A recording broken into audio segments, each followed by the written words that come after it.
Hola a todos, ¿cómo están? Espero que anden muy bien. Muchas gracias por ver este video, una nueva entrega de Pablo Borsoy, un video de matemática y de física. Antes que nada les queríamos dar gracias por el apoyo que estamos recibiendo al canal, estamos creciendo mucho y eso nos permite hacer más videos y llegar a más gente. Por eso les pedimos que se suscriban a nuestro canal y que le den like a los videos si ustedes creen que realmente les ayuda a todo lo que es la preparación de materias y demás. Abajo van a tener nuestros datos de contacto si quieren. Estamos organizando clases grupales e individuales a distancia y presenciales. Así que si quieren más detalles tienen nuestro contacto a continuación. Vamos a empezar con el video de hoy.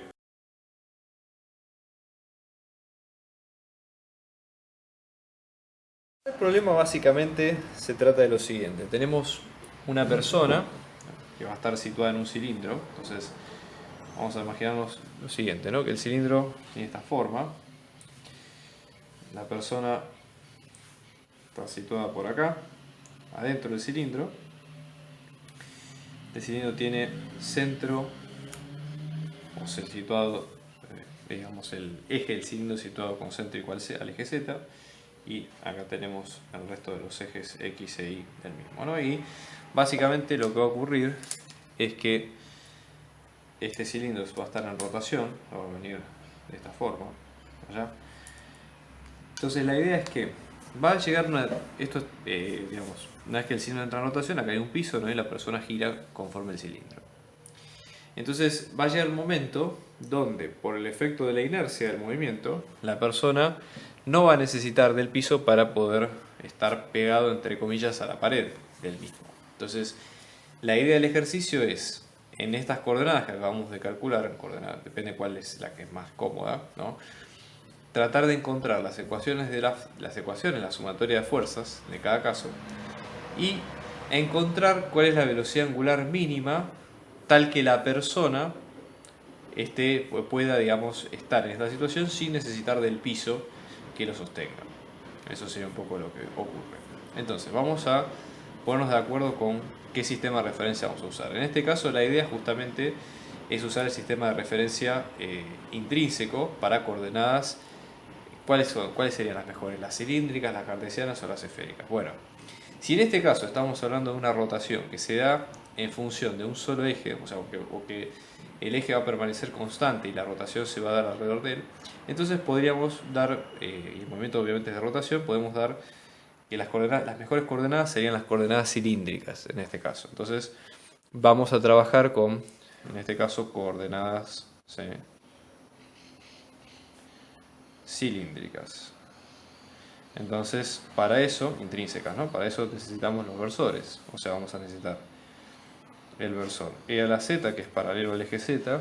Luego tenemos el versor E de ρ, de θ, perdón, que sería del ángulo sobre el cual nosotros nos estamos basando. Y luego tenemos el E de ρ, que es radial, que es concéntrico hacia el eje donde estamos girando, ¿no? Entonces, esta es la distancia al punto. Si proyectamos el punto al piso tenemos el ángulo ρ, que es el que estamos viendo, y por eso tenemos el movimiento de esa forma.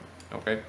Entonces, la idea justamente es que tenemos que pensar lo siguiente. ¿Qué sucede en el equilibrio? Sí, en el equilibrio nosotros vamos a tener que la distancia que tiene la persona, ¿sí?, hacia el movimiento, la ρ, ¿sí?, va a ser constante. Entonces vamos a llamar ρ, va a ser r, que es el radio del cilindro. ¿Sí? El radio del cilindro es constante. Y luego vamos a tener una velocidad angular constante también, que va a ser, ¿sí?, phi derivado. ¿Okay? Entonces phi derivado nos va a quedar constante. ¿Okay? Que nos va a quedar el omega que estamos viendo. ¿De acuerdo? Bueno, ¿qué fuerzas tenemos en estos casos? Bueno, por un lado tenemos sobre la persona, ¿no? Diagrama de cuerpo libre de la persona. Vamos a tener,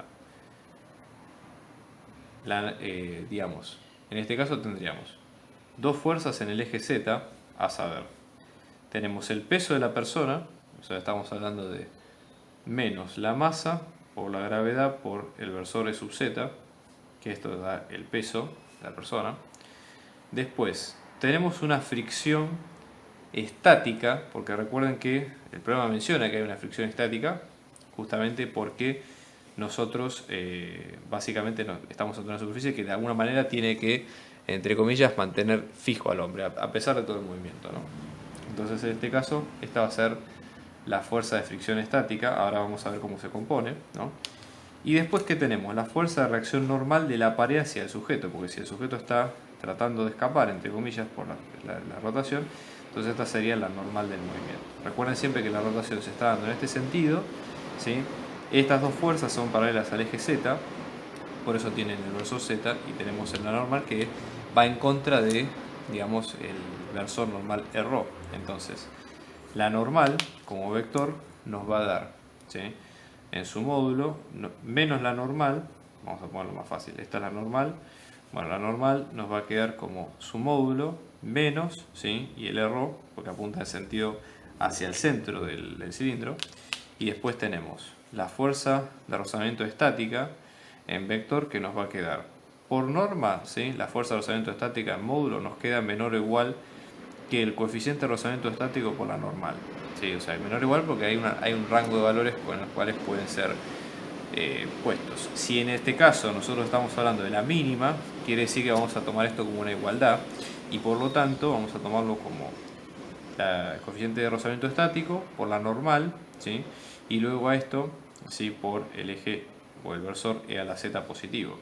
Entonces, y después no tenemos fuerza sobre el eje en función de θ. Entonces, para la sumatoria de fuerzas, la segunda ley de Newton, que es masa por aceleración, masa por el vector de aceleración. Entonces, a esto tenemos que partirlo, digamos, en tres partes, ¿no?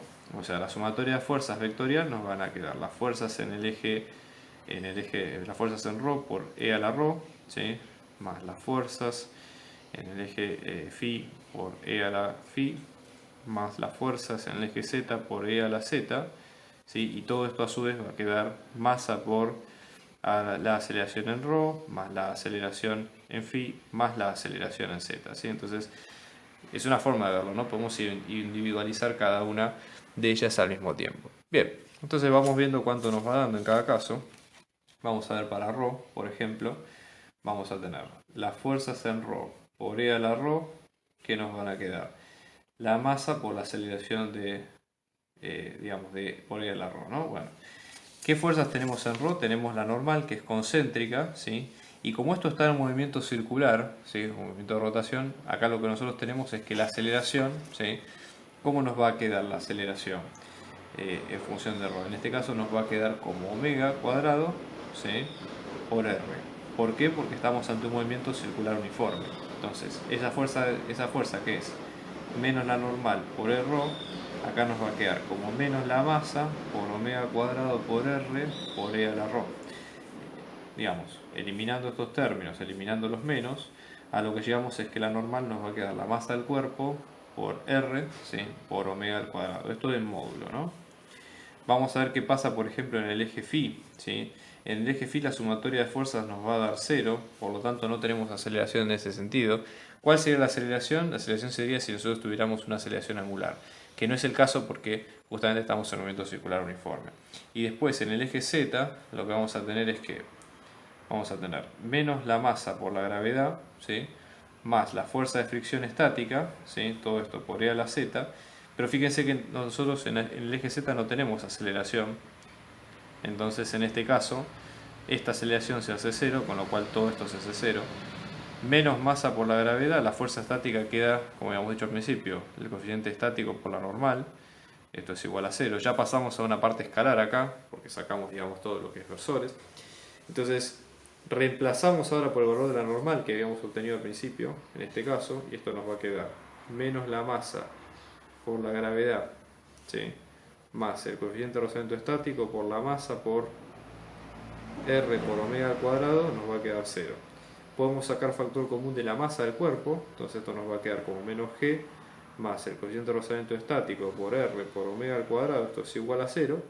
Y después, despejando el omega cuadrado, venimos acá, esto nos va a quedar coeficiente estático por r por omega cuadrado, esto es igual a la gravedad, dividimos ambos lados por el coeficiente estático y por el omega, por r, omega cuadrado nos va a quedar como g coeficiente estático por R, o sea que omega nos va a quedar como la raíz cuadrada de G sobre el coeficiente estático por R.